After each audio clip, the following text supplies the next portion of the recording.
but true and not too strange, by the way. This is a Kastina lawmaker who actually reportedly armed his people against the Fulani terrorists. And he said when community are forced to defend themselves, it shows how deep the security collapse has become. Now there is a video of a Kastina lawmaker arming his people, and also right after that we also have where a youth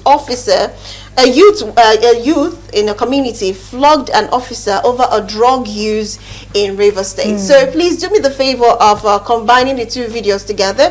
The first one is a Kastina lawmaker that armed people with guns and other ammunitions, and the officer who was flogged by the youth in the community over the use of drug. Well, that happened in Rivers State. You already heard the flogging, and the latter one was from Kaduna State, I think. Right, Kastina actually.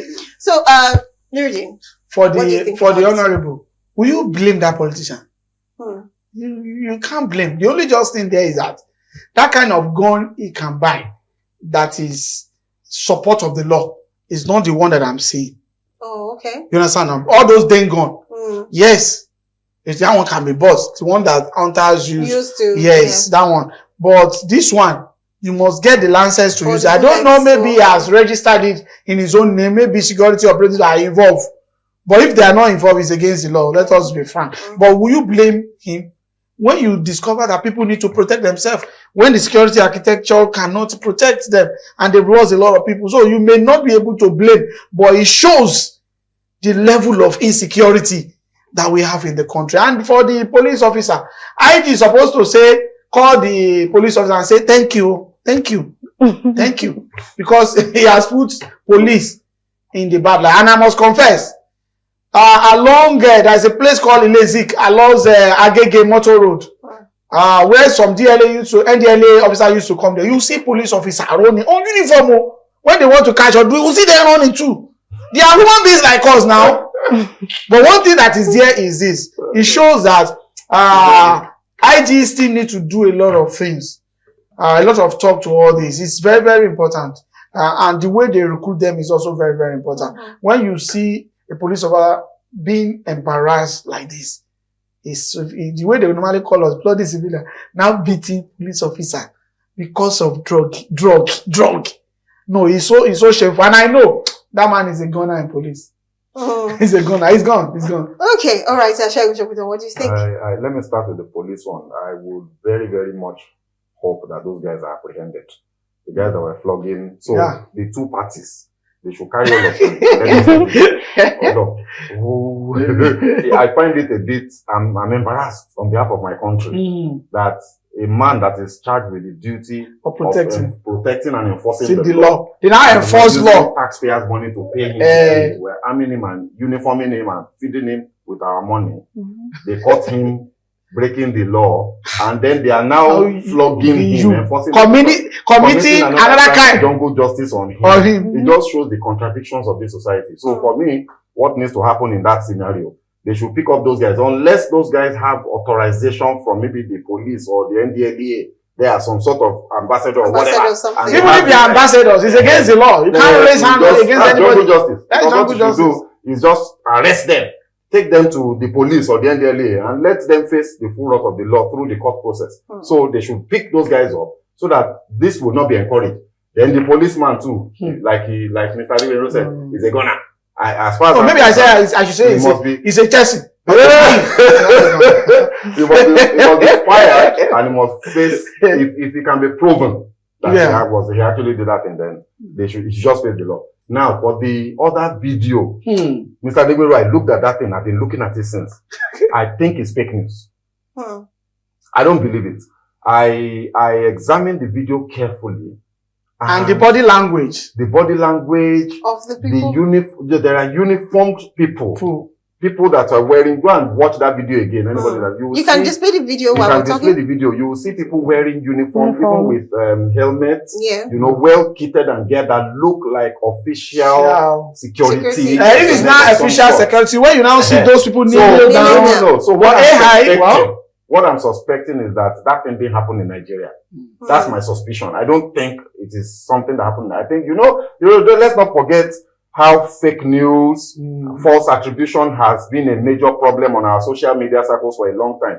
It died down briefly for about a year or two now. But as elections are approaching, we're going to be saying, look at those guys. If you see, you'll see the guy, the vice.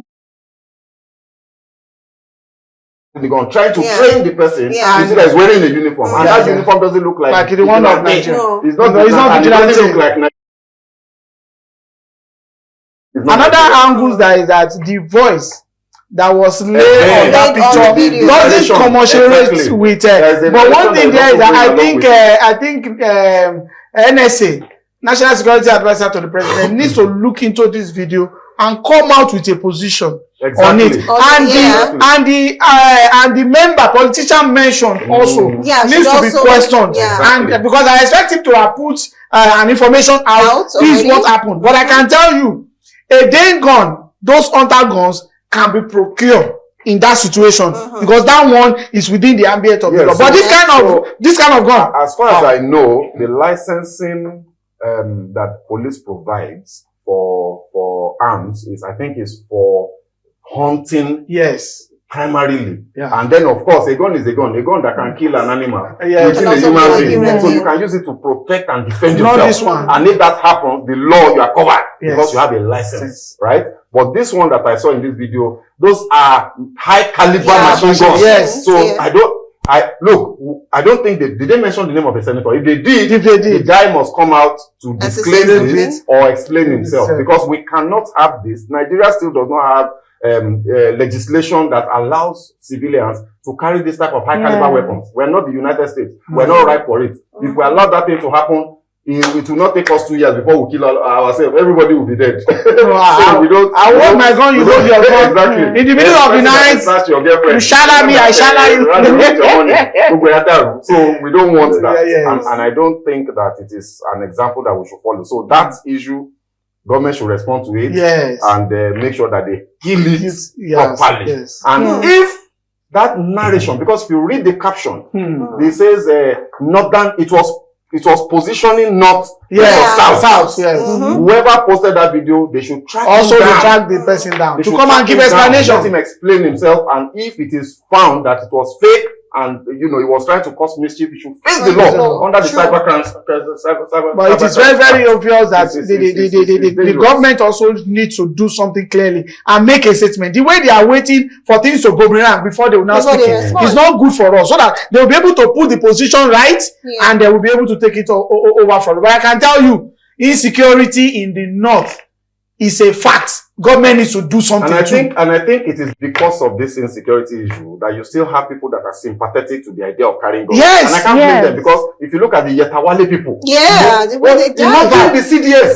Imagine the CDS saying that Nigerians should go and learn karate skills. Defend yourself against machine guns. Against machine guns, they don't say you are doing karate. Something must be wrong. One bullet is enough. When I saw that video, I was really, really shocked. So I think that the government needs to fix this security problem. I'm telling you. So that we'll not be seeing videos like this and encourage Nigerians. Look, it's a matter of time. Do you know what it means when a state university called me to come and present a lecture, and I told them that I can't come because of the insecurity? I'll fly by here, but from airport to that place and come back. So by the time they ask, you don't see politicians that have been tackling in Lagos. They say, so God has carried me. No way. But sir, a very quick question. I understand that you said we don't have time for I understand that you said because of the level of insecurity especially that part of the country, you really don't blame the Kastina lawmaker for arming his people with ammunition. But what are the potential risks and consequences of giving them these weapons to defend themselves? So can you do that in seconds? Because that's the reason why we say government should put the position first, so that we'll be able to know maybe it's true or not. But I can tell you, when you push somebody to the wall, I'm telling you that person will look for alternative. That is why our security operation should do the needful. Government should do the needful, so that people in Zamfara, people in Niger, people in Jigawa, people in Kastina, Sokoto, they need to be protected. They are Nigerians and they deserve protection. Yeah. We all deserve protection. But like you said, that rifle, that gun we saw is not the one that should be used by a normal Nigerian. I think we should also know that is like you said, if everyone should be carrying guns. Just imagine licensed. I have gun. I don't want to imagine that. Anyways, it's been so much interesting. Okay, let me see if I can pick just this call because I've been seeing a lot of calls. Hello, good afternoon. Okay, sorry. I can't pick any call. I think that's a child. Well, we've come to the end of the program. Thank you all for calling. Apologies, we had a lot of calls, but we could not pick them. Promising tomorrow we'll definitely pick calls and read more messages. But thank you so much, Segun Tokuta, for being on the show. Thank you so much, and thank you for all the the energy you brought, especially with the trending videos we saw today. And thank you, Anuruddin, for doing justice to especially that lecturer story and the female students. Thank you so much for clarifying that. And thank you, my viewers, also once again. I'll see you tomorrow. We'll talk about what's trending and buzzing on social media. Until then, you have a fabulous warm day for yourself. My name is Just Blossom Way. Bye for now. All right. Thank you so much for joining us on today's episode on The Buzz. It was really, really educative. Join us tomorrow, same time, same place for more entertainment stories tomorrow. My name is Gratitude Imakode. Goodbye.